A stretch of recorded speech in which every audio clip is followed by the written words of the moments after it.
Hello, welcome to our introduction to Immanuel Kant.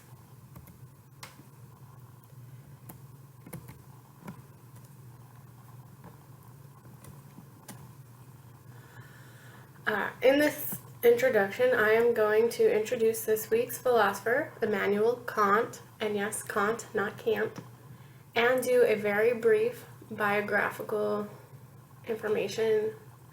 In the mini lessons on Aristotle and Mill, I spent a lot of time giving you the philosophical background you needed to understand the text and the bigger picture context of the reading. But in this case, you are already familiar with most of the philosophical background you need to understand Kant's text, because we've already studied it in this class. So instead of providing new philosophical background, our philosophical background portion of this lesson will be some review. Finally, instead of giving tips about reading and understanding the text or explaining the structure of the argument, I'm going to go through the first couple of pages with you to demonstrate the process of doing a good first read, looking for the big picture and main structure of the philosopher's argument. And this reading demonstration should sort of get you into the text a little bit and help you get oriented. So let's talk about Immanuel Kant. He was a German-speaking philosopher, born in Königsberg, East Prussia, now Kaliningrad in Russia, where he lived a fairly uneventful life of an academic and a scholar. He is considered by many to be the most important and influential philosopher since Aristotle, since the ancients, and this is for good reason, because no philosopher who comes along after Kant is free from his influence. Some follow his ideas, some reject his ideas, but whatever, any philosopher that comes after Kant is deeply influenced by him. He published prolifically, writing a large number of scientific and philosophical texts. He also wrote texts to popular audiences, sort of like opinion editorials in newspapers. Most of his philosophical texts are quite long, and so given that he wrote and published so much, we're only reading, say, 15 pages of his work. We're only going to get a small peek at his philosophical ideas, but I think we should get enough to get a sense of his picture of the good life. We can begin to get a feel for Kant's philosophical leanings and his personality a little bit by looking at what may be the most famous quotation of his, a quotation that was even inscribed on his tombstone. Two things fill the mind with ever new and increasing admiration and awe, the more often and steadily we reflect upon them. The starry heavens above me and the moral law within me. So you can see from this quotation here that Kant believes that the moral law exists within human beings, and he is sort of in awe of that we have a moral law sort of written into our nature. He thinks that is just as awesome as staring up at the starry heavens in the sky. Okay.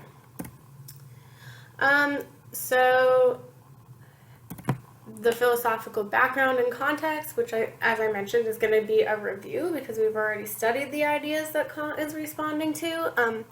And in our reading assignment, Kant is going to develop and explain his views on ethics and the good life by critically comparing his views to pictures of the good life that judge happiness to be the most valuable good. So he has in mind Aristotle's virtue ethical theory of happiness, and he has in mind utilitarian ethical theories which make general happiness the highest good. So to sort of tell you what his picture of the good life is, he's going to discuss these other pictures. He doesn't reject everything about them, but he does not agree that happiness is the most valuable good. He also does not accept the standards or criteria that both Mill and Aristotle used to determine which good is the most valuable good. Okay, and then really in the second part of the reading, the second half of the reading assignment, he is rejecting subjectivism, which you may recall from the very first lecture, and we'll talk about that a little bit further in this lesson. But he rejects subjectivism and argues that there is a moral law that is objectively valid for all rational human beings. That's the moral law within me from the quotation we discussed before. And so he's going to argue for this moral law, the existence of this objective moral law. Okay, and so since Kant is sort of positioning his discussion of the good life in conversation with Aristotle's picture of the good life, let's do a little bit of review of Aristotle. As you all know, I hope, for Aristotle, the most valuable good is happiness, but Aristotle does not think of happiness as a personal feeling of contentment or joy.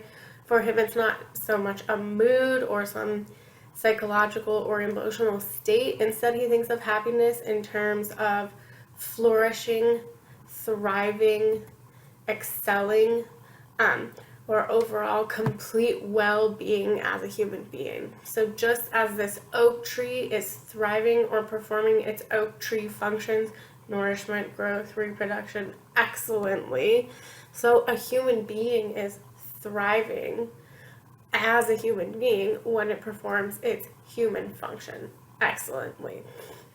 And if we have more than one human function, then performing our highest or most divine function excellently is what counts as human flourishing or thriving or happiness.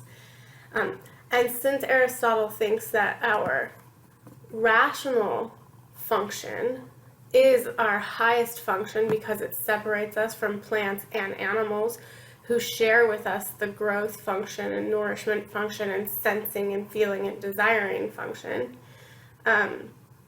since our rational function is what separates us from plants and animals and is the function that makes us the most divine or godlike, excelling at the rational function is what it means to flourish as a human being, which is why Aristotle defines happiness as activity of the soul in accordance with or requiring reason.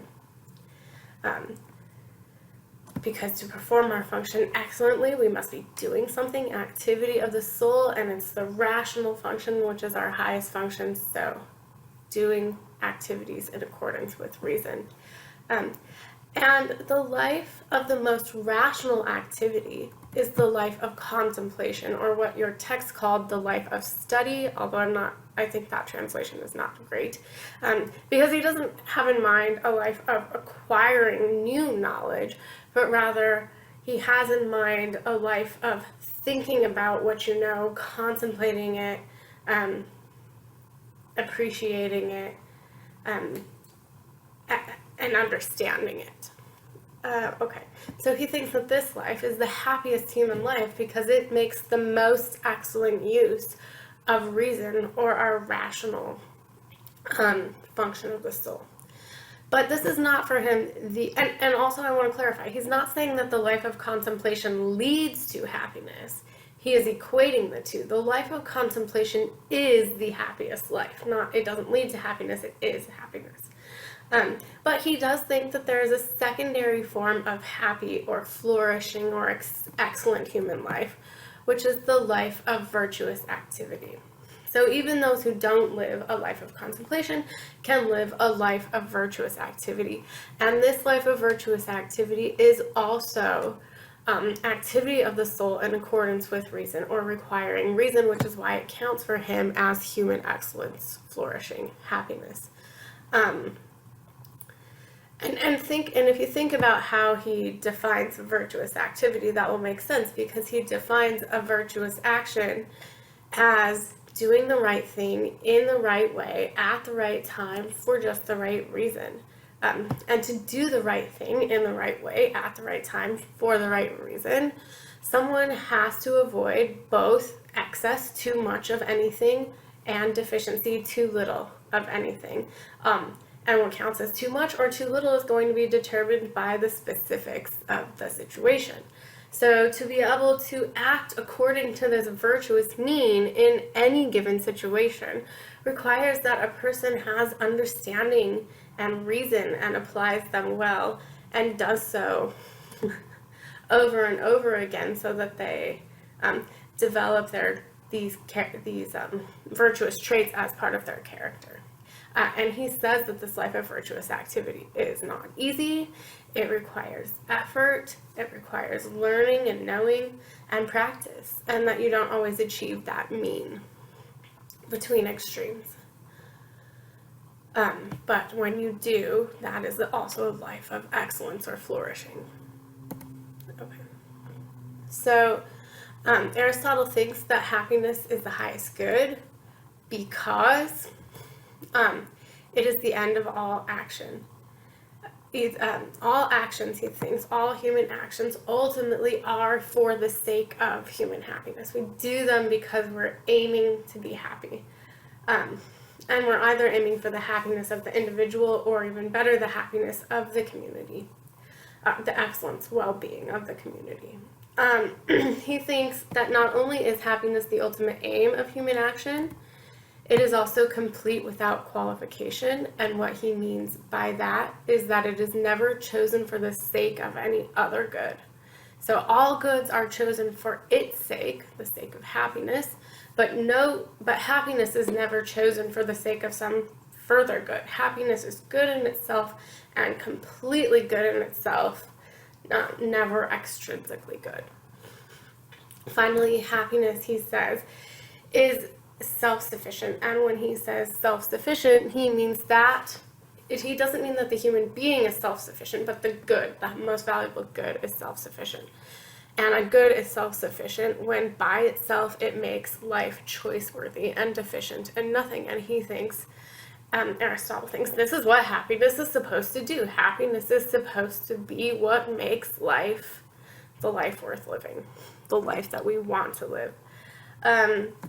So for these three reasons, he decides or judges that happiness is the most valuable good. I think that he would categorize as essential goods anything necessary in order to achieve that most valuable good. And so 100% has to rank intellectual virtues here. To live a life of rational activity, you need to have knowledge, wisdom, understanding, to some degree. Similarly, you need to have the virtues of character. If you're an excellent human being, you will find that mean between extremes. Finally, pleasure. I'm a little bit hesitant to classify pleasure as an essential good for Aristotle, but I'm going to go ahead and do so because although he's not saying you have to have pleasure to have happiness, he does think that pleasure naturally accompanies the practice of virtuous activities, whether intellectual virtue or virtue of character. And so it's not that you have to acquire pleasure to get happiness, but rather pleasure necessarily accompanies the activities that are or make up happiness. Okay. And then Aristotle says that you need sufficient bodily and external goods. In order to live a life of rational activity, you have to be alive physically. You have to have bodily health. You have to have enough money and resources to provide for that health, to provide good food, security and shelter. He thinks that to some degree, if you're going to live a life of rational activity, which is what he's defining as happiness, you need to have some leisure time, some downtime where you don't have to work to provide for your needs, where you can practice learning, seek knowledge, seek wisdom, seek understanding. He thinks also that you have to have some degree of political power. You don't have to be a king or a ruler or anything like that, but you have to be able to have some say over your life choices, the kinds of activities that you choose to engage in. So Aristotle would not think that a slave, for example, had sufficient bodily and external goods to live a fully flourishing and thriving and happy life, because they don't have that sort of political power or say over what they choose to do, what activities they choose to engage in. I think that Aristotle would classify goods as valuable but non-essential if they are not necessary to achieve the most valuable good, but that they increase it either in terms of quality or quantity. And he has probably lots of valuable goods, but this is the one that really I saw in your text. Good relationships, he mentions in your text specifically colleagues. The life of contemplation is good in itself, but it's even better if you have colleagues to practice that contemplation with, to discuss ideas and things like that. In other texts, he really talks about the importance of good friendships and good children. Okay, so a quick review, I think, of Aristotle's picture of the good life. Happiness, defined as flourishing or human excellence, not defined as a mood or a feeling. Intellectual virtues, virtues of character, sufficient external and bodily goods. Pleasure, especially pleasure derived from rational activity. Good relationships. I think he would classify goods of questionable worth to be too much or too little of anything. While you need enough money to be healthy and secure and comfortable and have leisure, too much money or extreme wealth is going to be not good, a good of questionable worth. Excessive power, even things like excessive humility or generosity, will be not truly good for the human being. Okay, let's move on to a review of John Stuart Mill and utilitarianism, because this is the second philosophical idea that Kant is positioning his picture of the good life against. He doesn't reject all of it, but he doesn't accept this one either, and he has it in the background of the text. So let's review. Again, for Mill, the most valuable good is happiness, but it's not the same as for Aristotle. I mean, notice first that the most valuable good is not happiness by itself, but general happiness. So let's talk about what that word general adds to the definition. And he defines general on page 625 as applying to the whole of sentient creation. So he's not limiting the scope of his highest good, happiness, to just human beings. He thinks that it applies for the whole of sentient creation. Anything that is sort of self-aware in some way, experiences pleasure or pain would maybe be the way he defines sentient. His definition of happiness is not a life of rational activity. He says first that happiness is pleasure and freedom from pain, but after addressing some objections, he gets a more nuanced and specific definition of happiness. And so here on page 624, he gives us his full definition of happiness. An existence exempt as far as possible from pain and as rich as possible in enjoyments, pleasures, both in point of quality and quantity. So there's a few things to notice here about his definition of happiness. He does not say that happiness means we will be totally free from pain. He says an existence as free from pain as possible, meaning that he knows that pain is going to be part of any life, including a good or a happy life.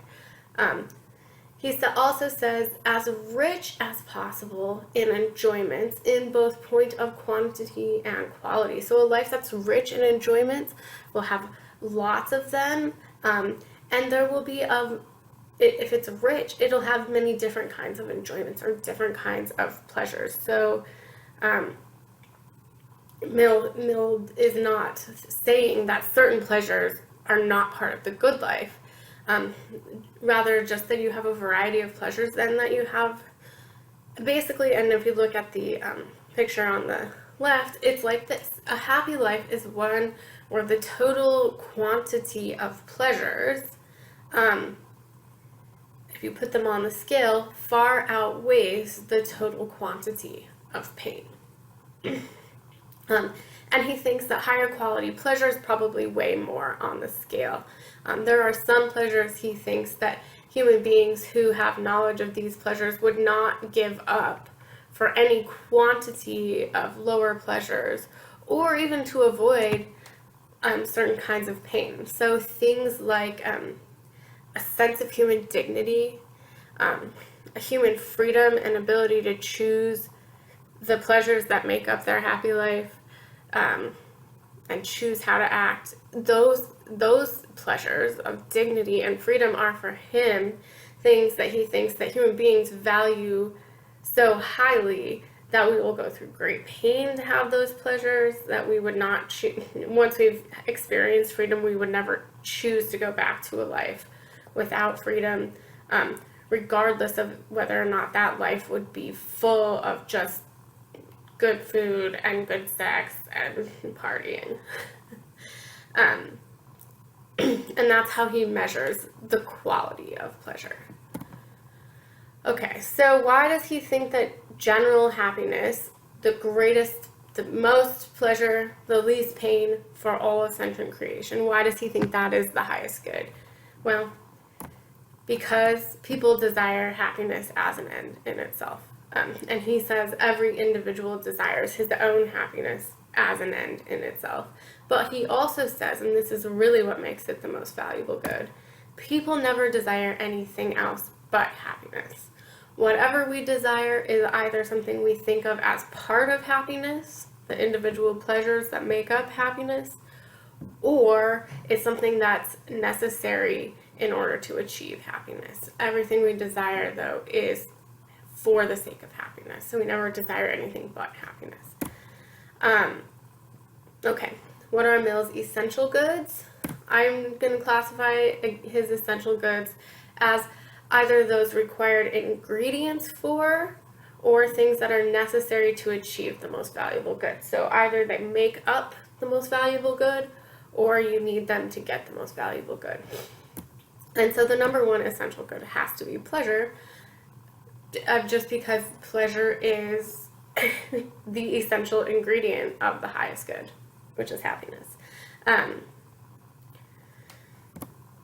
He thinks that good social institutions are going to be necessary. So keeping in mind that general happiness is the happiness for all, Mill regards this as a societal good. The highest good for Mill, the most valuable good for Mill is a societal good. It's a good that's going to have to be produced, implemented, maintained in the social structures and institutions of the society. And he's particularly concerned with the educational systems, the legal systems, and the economic systems. These good social institutions have to promote the greatest amount of happiness for all. And for Mill, that means that they have to maximize equality of opportunity and liberty for all members of society, because you need both the opportunity and the freedom to pursue your particular life's particular mix of pleasures. And also, so we need social systems that maximize equality of opportunity and liberty, but we also need social institutions that place the interest of every individual as nearly as possible in harmony with the interest of the whole. So what does that mean? He says if we can eliminate, okay, first of all, he knows that people are motivated by self-interest. Most of the way that people are going to act, vote, engage in other people has to do with our own self-interest. But he says if we could put everybody's interests in common, or try to eliminate conflicting interests, so that when I do well, you do well, and when the society as a whole does well, then I as an individual do well, that would be the way to get the most happiness and the least pain for the greatest number of people. So an example of a structure that might place people's interests in harmony, a business model that Mill would like, is the co-op or employee-owned business model, where all the employees own a share of the business, and so when the business does well, they make more money when it does less well, they make less money, so that everybody has an investment in the business and does well together or suffers together. He would like that sort of a business model better than the type of business model which puts the interests of the workers and the interests of the shareholders and executives in conflict. So if the shareholders and executives only make more money because the workers have lower wages, then we have competing interests. And so those kind of competing interests are going to make it harder for the society to put more pleasure on the pleasure scale, because some person's pleasure is coming at the cost of some other people's pain. And good social institutions, Mill thinks, are the main reason why we have not yet achieved the most valuable good. He thinks that human societies could create general happiness. It wouldn't be that hard. We just would have to have the right social structures. Okay. Valuable goods, I think we would classify those as anything that's not necessary for general happiness, but increases the value, the quantity, or the quantity of it. So virtuous character. He thinks that people who have virtuous character probably take pleasure from being virtuous, and so that increases their happiness. But even if a virtuous character does not increase the individual's happiness, it's still going to probably increase the sum total of happiness for everybody, because virtuous people will be less likely to cause pain to others. Individual pleasures. Okay, so I put pleasure as an essential good because without pleasure, you can't have happiness. But Mill doesn't say what pleasures you have to have specifically, and so I put any particular individual pleasure as a valuable but non-essential good. You don't have to taste pistachio ice cream and in order to live a good life. That's an individual pleasure, though, that some person might think of as part of their happiness. So any individual pleasure, as long as it doesn't diminish the amount of general happiness. And those can be both intellectual pleasures and physical animal pleasures. Although, again, he thinks that humans value certain kinds of pleasures, like freedom, over certain other kinds of pleasures, like ice cream. And I do this experiment when I teach this class in a face-to-face session. I ask all my students, if you had to go the rest of your life either without ice cream or without music, which would you give up? If you had to give up either ice cream or music, which would you give up? And without fail, without a single exception, every single student, and as long as I've been asking this question, has said they would give up ice cream or pizza or whatever it is I asked. And Mill would interpret this to mean that music is a higher level pleasure for human beings than tasty food treats. But even though he does think there are higher and lower pleasures, he thinks that all pleasures, intellectual and physical pleasures, make up general happiness. Goods of questionable worth, anything that decreases the overall general happiness. If an individual pleasure comes at too high of a cost to other people, then it's a questionable good. Social structures that diminish the total amount of happiness for all, or gain happiness for a few at the expense of happiness for the many, those would be goods of questionable worth. Okay. So moving on, I want to just point out one particular similarity between Aristotle and Mill that Kant is rejecting. So for Aristotle, and the most valuable good is always choice-worthy for its own sake and never for the sake of some other good. And that all other goods are chosen for its sake. For Mill, it's basically the same. The people desire happiness as an end in itself and never desire anything but happiness. Basically what both Mill and Aristotle are saying is, because all actions aim at this outcome, happiness, that's the highest good. And also what they're saying is goods that are necessary for happiness are the next most important or highest goods. This is something that Kant doesn't quite agree with. Okay. The next view that Kant is rejecting is subjectivism. And while he does think that some parts of Mill and Aristotle are correct, he just flat out disagrees with subjectivism wholly. Subjectivism is the view, remember from the first lesson, that the good life is whatever an individual believes it is. If somebody thinks they're living a good life, then they are. Another way of putting it is that subjectivism is the view that what makes a life good is determined solely by the individual's tastes, preferences, personal experiences, beliefs, values, etc. And this Kant strongly argues against. He does not think that this view is correct. The people in A Brave New World are not living a good life for Kant. And what a good life is not just made up of or determined by whatever an individual likes or desires or wants. There is something objective and not subjective that determines what makes a life good for Kant. And in particular, it's the moral law, that a person lives according to the moral law and because it is the moral law.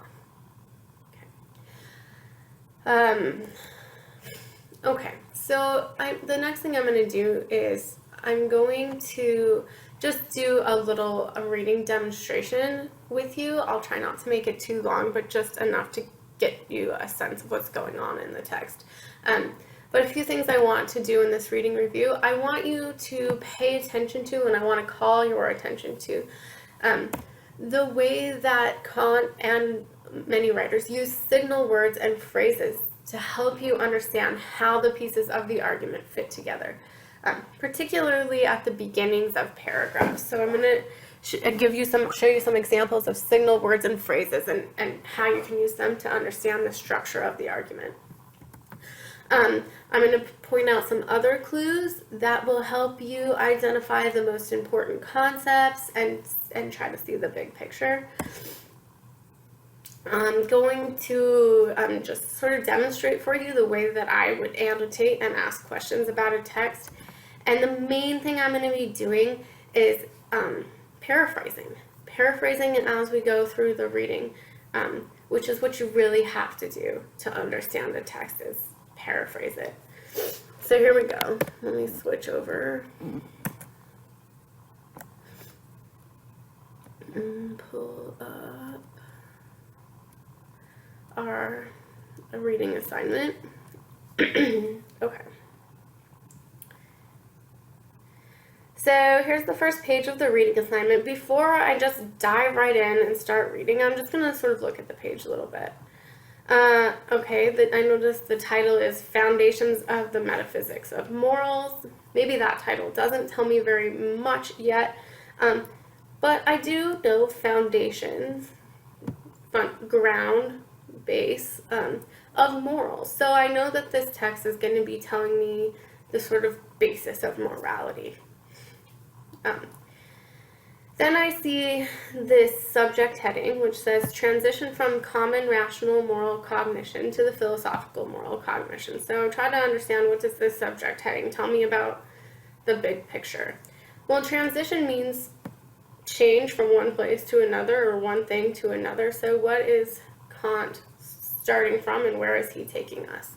He's starting from our common rational moral cognition. Okay, so our sort of common sense, everyday way of thinking about morality, to the philosophical moral cognition. Okay, so he's going to transition us from our sort of everyday way of thinking about morality cognition to a philosophical way of thinking about morality.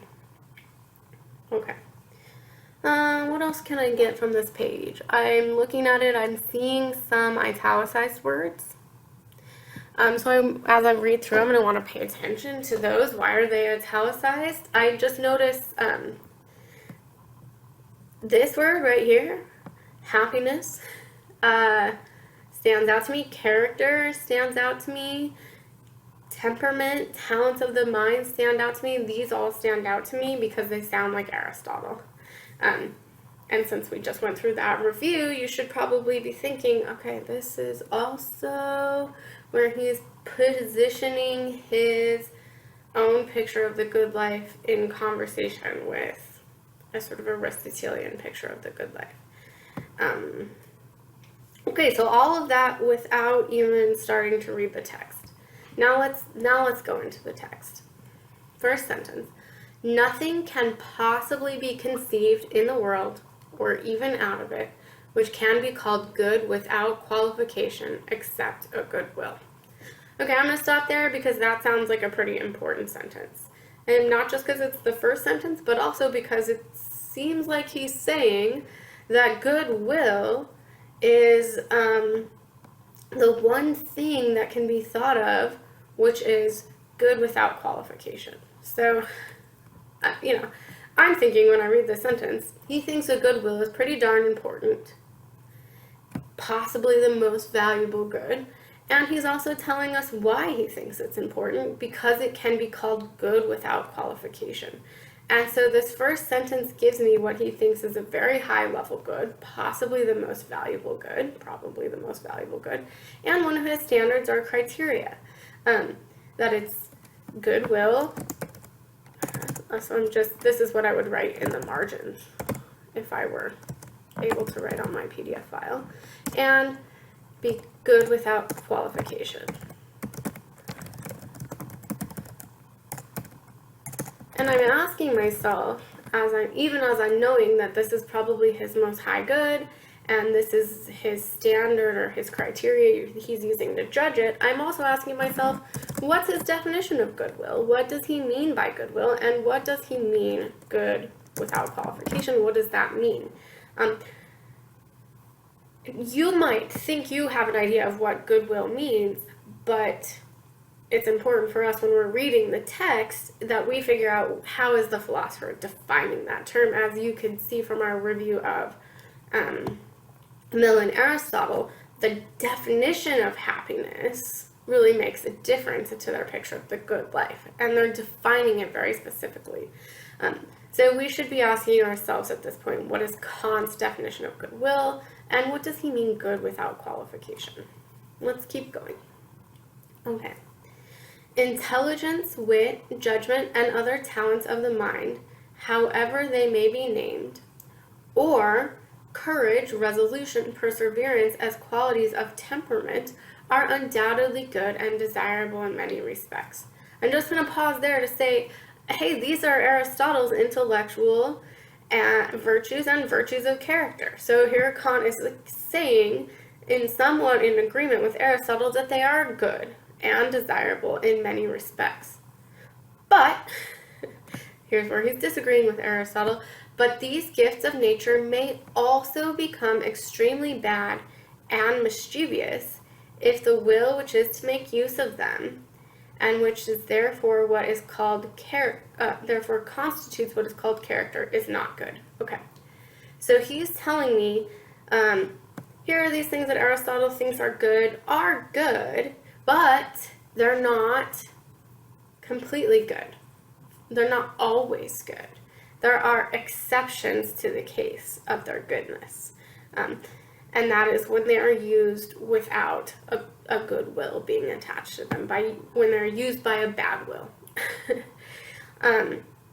So that gives us a better idea of what he means by good without qualification. Intellectual virtues are not good without qualification because they can be used badly. So good without qualification, maybe never bad under any circumstances is kind of what I'm getting out of that, but let's see if we get a clearer picture of it.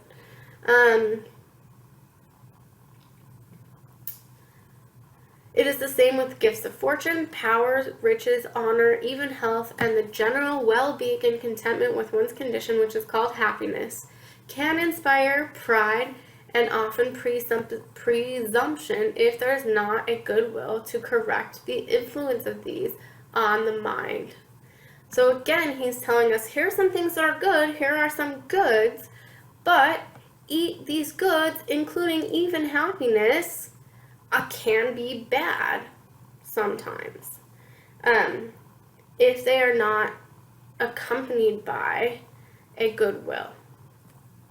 So again, I go back to my good without qualification. He's telling me that other things, other goods, can be bad. So again, I'm going to stick with my good without qualification. Seems to me never bad. Good without exceptions. Okay.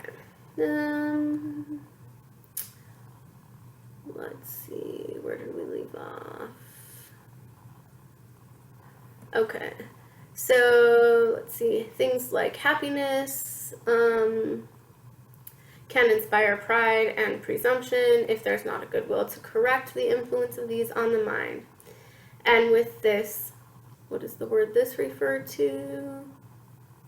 Probably goodwill. And with this also to rectify the whole principle of acting and adapt it to its end. The sight of a being who is not adorned with a single feature of pure and goodwill, enjoying unbroken prosperity, can never give pleasure to an impartial spectator. What? Okay. So if we see somebody who has no goodwill, and that person lives a sort of prosperous, happy life of enjoyment, if we look on that person, we don't know them, we're an impartial spectator, that's not something that we find praiseworthy. That's not something we take pleasure in. Somebody who doesn't have a goodwill, enjoying a life of prosperity. It's like, good things going to bad people. We sort of don't like that idea. It doesn't inspire pleasure in an impartial spectator. And so Kant says, and thus a goodwill appears to constitute the indispensable condition of being worthy of happiness. So here he's saying, look, a goodwill is superior to happiness because it is what even makes you worthy of happiness. And so if you have happiness without a goodwill, then you're still not a good person. You're still not living a good life. Okay. I hope you're getting a sense of how I'm paraphrasing this to myself. Okay. Let's see. Here, this next paragraph I'm going to skip. I don't want you to skip it. But he's basically doing the same thing. Talking about goods unconditionally praised by the ancients. Think Aristotle. Where he's going to agree that they're good, but show that they're not good without qualification. Okay, so let's go to this next paragraph. A goodwill is not good because of what it accomplishes or affects. Okay, I'm going to stop there because we have one of those signal words that I want us to pay attention to, which is this word, because, and good because. So here we can tell that what's coming is he's going to tell us what makes a goodwill good. In other words, he's going to give us another standard or criteria that he's using to measure goodwill as the highest good. And so in my notes, I'm going to maybe say, okay, these are the criteria. And I'm going to be looking for that second criteria because I know it's coming in this paragraph. And goodwill is not good because of what it accomplishes, nor by its aptness for the attainment of some proposed end. Okay. So here Kant is saying what makes something good is not have anything to do with the goal. That should show you that he's starting with the outcome. He's starting to reject a sort of utilitarian standard, also the Aristotelian standard. But it's okay. A goodwill is good simply by virtue of the volition is another word for will, that is, it is good in itself and considered by itself is to be esteemed much higher than all that can be brought about by it in favor of any inclination or even the sum total of all inclinations. Okay, I see right here a footnote. Read the footnotes. They're helpful. One's inclinations are things one wants or likes to do. Okay, so a good will is not good because because of what it accomplishes. You will to do something. He's saying if you fail to do what you will, that doesn't make your goodwill bad. If you succeed at doing what you will, that doesn't make your goodwill good. What makes your goodwill good is the will itself. Is the will good in itself, considered by itself? And so, right, he's saying here is that the outcome of the action is not what matters, but rather the will or the principle behind the action. The motive and principle behind the action have to be good. So the good has to be good in itself and not because it brings about some outcome. Good in itself and not for some other end or outcome. Okay. And then he says, in this paragraph he just keeps on going on to explain why a will that's good in itself is good regardless of whether it achieves its outcome or not. And that's here he's going after this utilitarian view that an action is good when it creates the most amount of pleasure or the least amount of pain. And Kant is saying we're not going to measure the goodness of someone's will by the outcomes that it produces. Okay, now let's look here at this topic sentence. We have then to develop the concept of a good will which deserves to be highly esteemed for itself. This is a big signal sentence right here. Remember in our notes we have this big question mark, what is a good will? He's telling me that it's the most important good, obviously because he's talking about it this whole time. But he still hasn't defined it. And now he's saying, we have then to develop the concept of a good will which deserves to be highly esteemed or valued for itself. So that sentence tells you what's coming next is he's going to explain the concept of a good will. Here, if we jump down to right here, is another signal phrase. In order to do this. So he's saying, here's what I'm going to do. I'm going to develop the concept of a good will, a will which deserves to be highly esteemed for itself. And in order to do that, I will take up the concept of duty, which includes that of a good will. So I just found these signal phrases. In order to do that, I'm going to do this. So he's going to talk about duty. He's going to discuss the concept of duty. And by doing that, he's going to define what a good will is. So let's put in our notes right here. I'm going to put standards for value. Good. And here I'm going to put definition. I think that it's going to have to do with duty. So I'm going to write duty here. And put a question mark. I want to know, what does goodwill have to do with duty? How does understanding the concept of duty help me understand what Kant means by goodwill? Okay, let's see. And so we can see that what's coming is a discussion of duty and using it to define goodwill.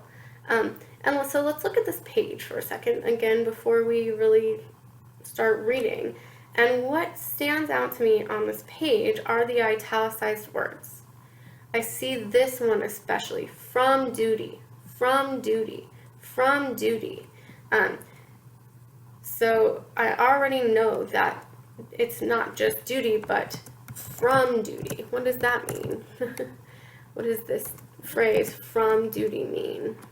How is that related to a goodwill?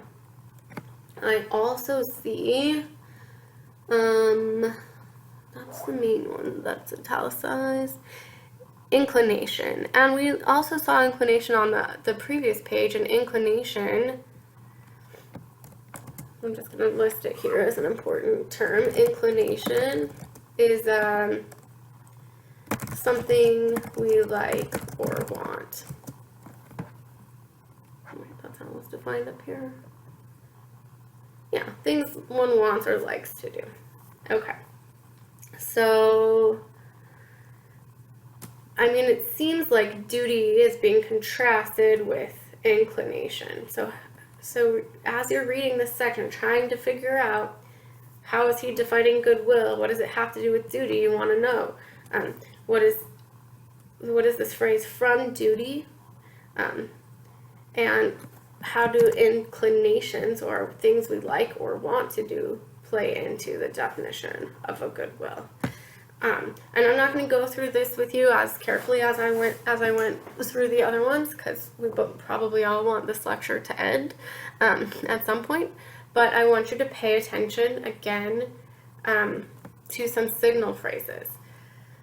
I omit here all actions which are already recognized as contrary to duty. So here he's telling us there are some actions which can never count as a goodwill. Okay, you're going to read this paragraph and figure out what it means to do something from duty. How do inclinations play in? Okay, let's see if I want to point out any other signal phrases here. Nope. Okay, look here. This second proposition is, now if you're doing a close and careful reading, you're saying to yourself, wait a minute, what's the first proposition? I didn't see a paragraph that started with the first proposition.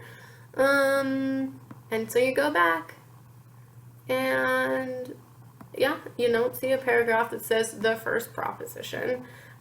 So what you probably should think to yourself is, how could I summarize everything that he said on this page right here? What point is he making with all of his examples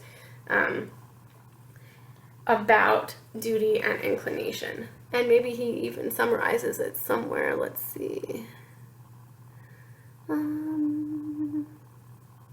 I would look at the last sentence maybe of this section, and it is just in this that all the moral worth of a character is brought out, which is comparably the highest of all, namely that he is beneficent or anything else, not from inclination, but from duty. So it sounds like the first proposition is that what gives goodwill its moral worth is which is uncomparably higher than anything else. So there's confirmation for sure that he thinks goodwill is the most valuable good. What makes a goodwill have its moral worth is that it is done not from inclination, but from duty. So a goodwill is good when it does what it does, not because it wants to or likes to, but because it is the right and dutiful thing to do. That would be proposition 1. And he takes this page to get there. So proposition 2, that an action done from duty derives its worth not from the purpose to be attained, but from the maxim by which it is determined. Okay, you want to figure out what that means. And then look here, the third proposition, which is a consequence of the 2 preceding. So you want to figure out not only what this third proposition is and how it tells us more about what goodwill is, but you also want to know how it follows logically from the first and second proposition.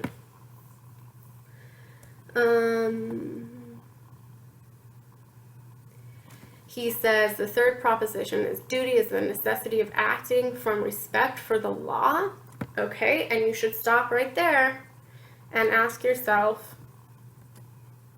okay, so now we've got a definition of duty. Duty is action. What does he call it? Duty is, yeah, the necessity of acting from respect for the law.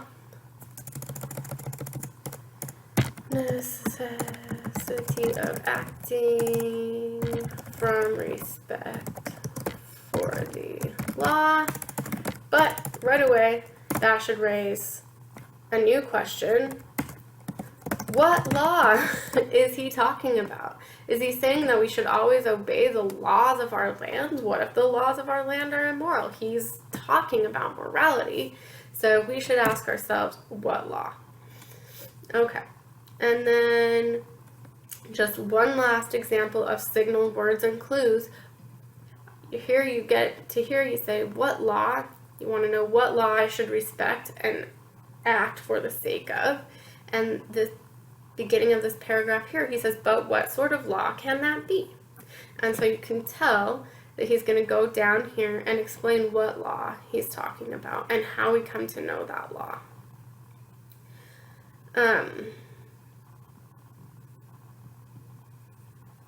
You'll see some blank spots. I cut out spots where he sort of goes, talks about things that aren't particularly relevant to our class discussion, or that might confuse your understanding of the text overly much.